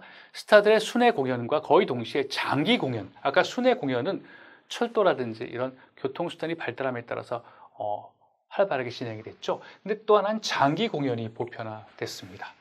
인기작들이 더 인기작을 오랫동안 보고 싶어하는 관객들의 어떤 요청에 부응하는 건데요. 인기작들은 100회에 이르는 연속 공연을 가졌으며 심지어 그 기간은 더 길어지기도 했습니다. 19세기 지나면서 전통적인 레파토리 극단은요, 정해진 시간 내에 많은 수의 작품들을 공연한 단체를 얘기하고 있습니다. 작품 목록 같은 것이 쭉 있어가지고요, 그 목록에 맞춰가지고 정해진 시간 동안에 쭉 목록을 소화하는 그런 극단을 얘기하는 건데요. 이것은 점차 사라졌는데 장기 공연의 대두로 레파토리 극단을 공연하는 것이 비실용적이에요. 왜냐하면 관객들이 자기들이 좋아하는 스타 배우들의 공연을, 또 자기들이 좋아하는 공연 작품들을 많이 오랫동안 보고 싶어 했기 때문에 이런 레파토리 극단과는 맞지 않았다는 거죠. 그리고 장기 공연을 함으로써, 그렇죠? 관객들의 수요를 충족시킬 수 있었기 때문에 자연스럽게 이러한 상황 속에서 레파토리 극단의 어떤 설 자리는 없어지게 되는 거죠. 19세기 막바지에 이르면 오늘날의 상업주의적인 브로드웨이 극단들처럼 배우들은 장기 공연을 위한 단일 작품에 출연하기 위해서 극단에 고용되는 형태를 보이게 됩니다. 배우들은 일정 공연 시기 동안만 고용되기 때문에 생활이 더욱 불안정되는 그런 단점도 있었습니다. 레파토리 극단에서는요, 장기적으로 계획을 세워서 작품 목록도 쭉 공연할 작품 목록도 세워놓고 이렇기 때문에 그 안에서 젊은 초보 연기자들이 실제 연기를 하고 있던 중견 배우로부터 훈련을 받을 기회가 있었는데, 그렇죠? 그런 기회가 레파토리 극단이 쇠퇴함으로써 축소가 됩니다. 배우 훈련 학교 및 예능 학교들이 발전하기 시작했으며, 자, 레파토리 극단에서 했던 그런 어떤 훈련 기회가 이제 없어지면서 이제 따로 훈련 학교, 예능 학교들이 발전하기 시작을 했죠. 배우를 위한. 뉴욕의 경우에 최초의 배우 양성 기관이 19세기 말에 오픈되기 시작합니다. 전형적인 저녁 공연의 프로그램 단축은 레파토리 극단의 필요성을 감소시켰죠. 이전까지 프로그램에는 본극이 있었고요. 그리고 개막극, 아까 얘기했던 것처럼 본극 앞에 공연되는 짤막한 마쿠극은 본극이 끝나고 난 다음에 아쉬워서 조금 개막극과 관련되는, 그런 관련이 없는 것도 상관없지만 그런 연극이 조금 진행이 됐고, 막과 막 사이에 오락과 같은 형태로서 공연되는 건데요. 이것이 모두 포함이 되어 있었습니다. 그런데요, 1900년이 되면, 이제 20세기가 막 열리게 되면 공연의 프로그램은 오직 본극으로만 구성이 되게 됩니다. 그 과도기에 있다고 볼 수가 있겠습니다. 자, 연출 위한 발걸음도 진행이 되는데요. 이 로라킨이라고 하는 사람은 우리가 알아둘 필요가 있습니다. 미국 연극 사업계에서 가장 성공적인 여성 중에 하나고 배우이자 극단장이었죠. 그녀의 극장은 연극 무대 장치가 화려한 걸로 명성이 있었습니다. 톰 테일러의 내 미국인 사촌이 이제 키네에서 초연이 됐죠. 규칙적인 마티니는 평일 낮에 하는 공연이죠. 저녁에 하는 것보다 훨씬 쌌습니다. 마티니 공연, 그 장기 공연 시스템을 대중화시켜서 엄격하고 능력 있는 극단장으로 알려져 있었습니다. 1863년 극단 대표로 순회 공연을 시작했습니다. 자, 이제 두 명의 초기 연출자 바그너와 게오르그 2세에 대해서 설명을 하겠습니다. 빌헬름 리하르트 바그너는요, 오페라 작곡자로 보통 알려져 있죠. 무대 이론가이기도 했습니다. 이 사람의 주장에 의하면 오페라든 연극이든 작품은 총체 예술이어야 된다고 주장했는데요. 총체 예술의 정의를 한번 볼까요? 음악, 시, 춤과 회화, 무대 장치와 조변 장치, 분장과 의상 등 공연에 쓰여지는 모든 요소들이 극의 실현이라고 하는 하나의 목표를 두고서 유기적으로 연결돼서 같이 움직이는 것을 바로 총체 예술이라고 했고, 이것을 연극에 적용하면 총체 연극이 되는 겁니다. 자, 바그너의 초상화죠. 네, 이 바그너가 주창한 개념 중에 하나가요, 이제 총체 예술인데요. 이건 한 사람에 의해서 통제되는, 총체적으로 통일된 예술 작품의 개념입니다. 한 사람에 의해서 통제되는 거죠. 그렇죠? 이것이 이제 바그너가 내세웠던 총체 예술의 정의인데요. 이게 이제 나중에 20세기에 연극에 적용해서 만든 총체 연극 이론에 영향을 주게 됩니다. 자, 자신의 오페라에서 총체 예술의 실현을 극대화하기 위해서 전용 극장을 지어서 공연을 직접 제작했습니다. 바그너가요. 이게 바이로이트 축제극장인데요. 여기에서 연출가의 불어 이름인 레주세르라고 하는 직함을 신설하고 자신의 이론을 실행시켰습니다. 그 다음에 이제 우리가 게오르그 2세, 작스 마이닝겐 공작에 대해서 살펴볼 건데요. 무대 연출 분야에서 중요한 혁신가입니다. 최초의 현대적 연출가라고 보통 얘기를 하는 것 굉장히 중요합니다. 공연물들을 계획, 감독하고 무대 장치와 의상의 밑그림들을 제공하는 등 궁정 극단을 지휘했습니다. 무대 장면의 적절한 환상을 창조하기 위해서 역사적 정확성을 고집했고, 화려한 직물과 실제의 내부 장치에 큰 비용을 들였습니다. 그래서 이 사람이 이끌었던 마이닝겐 극단의 연기자들 공연은 화려했다고 합니다. 자, 초상화죠. 게오르그 2세. 작스 마이닝의 극단에 대해서 살펴보면요. 카펫과 계단 그리고 관목 등과 같은 것들을 가지고 객석을 장식을 했습니다. 굉장히 독특했죠. 전통적으로 비어있던 무대 객석까지 관심을 확장한 경우라고 볼 수 있고요. 무대 그림은 세심하게 작업한 궁중 장면들에 의해서 좀 더 강화됐습니다. 이 그림이요. 마이닝겐의 궁중 장면인데요. 이게 시저죠. 시저의 추도 연설 장면을 보여주는 판화인데 여기서 보면 개별화된 군중, 이 군중들이요. 자세히 보게 되면 얼굴이라든지 제스처 같은 것이 모두 다 개별화되어 있습니다. 그렇죠? 다양한 자세, 팔 동작 같은 것을 볼 수 있죠. 그래서 새로운 사실주의 무대를 보여준다고 볼 수 있습니다. 그래서 무대 그림은 세심하게 사실주의적으로 작업한 군중 장면들에 의해서 좀 더 강화됐습니다. 배우들의 앙상블은 협업 연기이죠. 같이 도와가면서 하는 연기입니다. 조화를 중심으로 하는, 가치로 하는 그런 연극이죠. 연기 방식이죠. 앙상블과 역사적으로 정확한 공연들로 유명했습니다. 게오르그가 지원했던 연극적 혁신들이 마이닝겐 극단 연기사를 1874년부터 1890년까지 세계에서 가장 유명한 극단으로 만들었습니다. 극장 건축으로 넘어가겠습니다. 19세기 초에는요. 공연장은 도시에 확대된 하층 계급 관객들의 편의를 도모하기 위해서 넓어졌습니다. 커졌죠? 영국에서는 한동안 이러한 노동 계급 관객들의 유입은 사회 지식층이 오페라 하우스를 보기 위해 공연장을 찾는 것을 포기하도록 했습니다. 뉴욕시의 보웨리 극장은 감상적인 혈기와 배짱의 멜로드라마를 제공했는데요. 멜로드라마의 어떤 특징을 이제 혈기와 배짱이라고 이제 표현을 하고 있는 거죠. 하층 계급 관객들을 위한 19세기 커다란 극장의 예를 보여주고 있습니다. 굉장히 크게 지어졌죠. 그리고 극장이 여기서 공연을 하고 있는데 사람들이 채워져 있죠. 여기서 앉아가지고 음식도 먹고 그랬던 그런 극장입니다.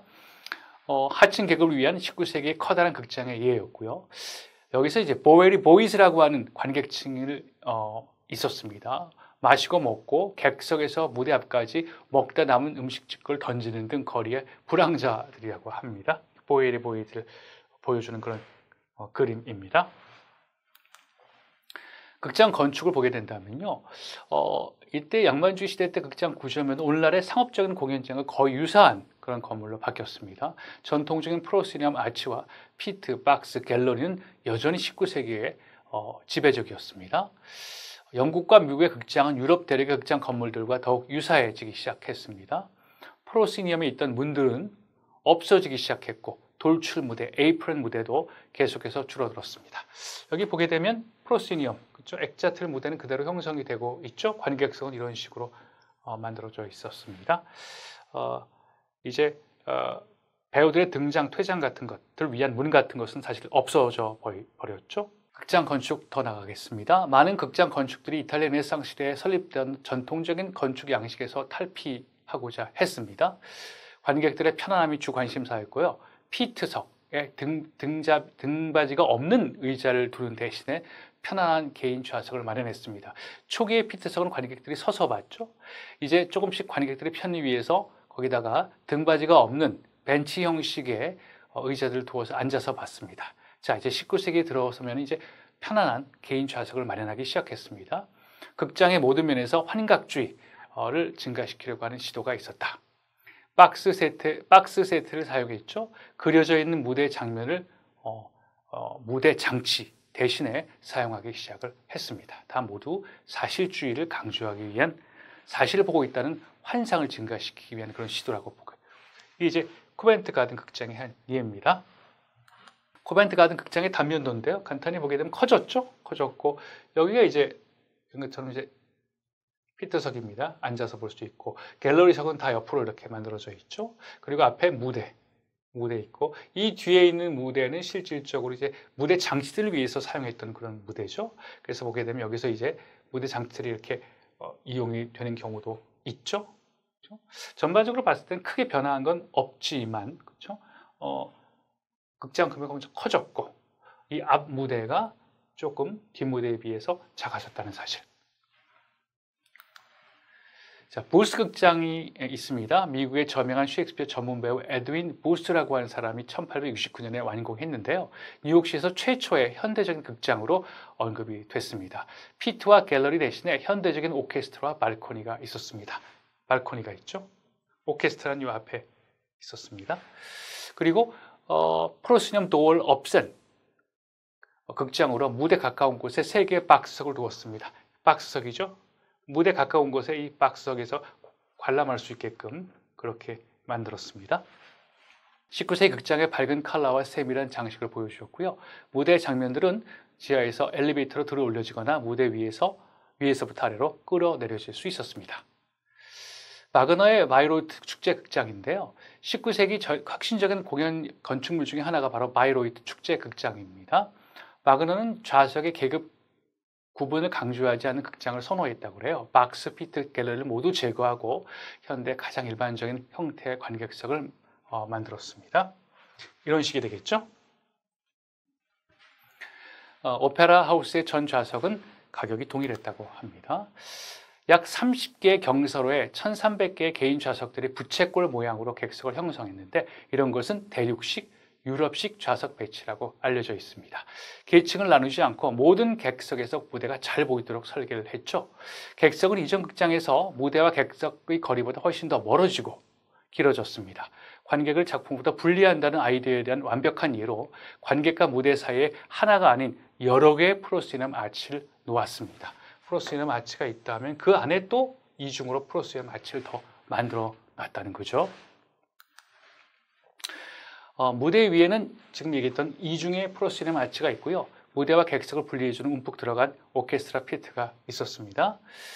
무대 환각을 위한 혁신이었는데요. 음악 연주자들이 오케스트라 피트에서 자신들의 악기를 조율하는 것을 금지시켰고 관객들이 공연하는 도중에 환호하는 것도 금지시켰습니다. 또 최초로 관객들의 관심을 공연에 집중시키기 위해서 객석의 불을 끄기도 했습니다. 모두 다 사실성을 강조하기 위해서요. 특수 효과를 위해서 앞 무대에 연막 분사기를 설치해서 오케스트라 피트를 숨기고 증기 분사로 관객과 연주 공간 사이의 신비로운 차이를 강조했습니다.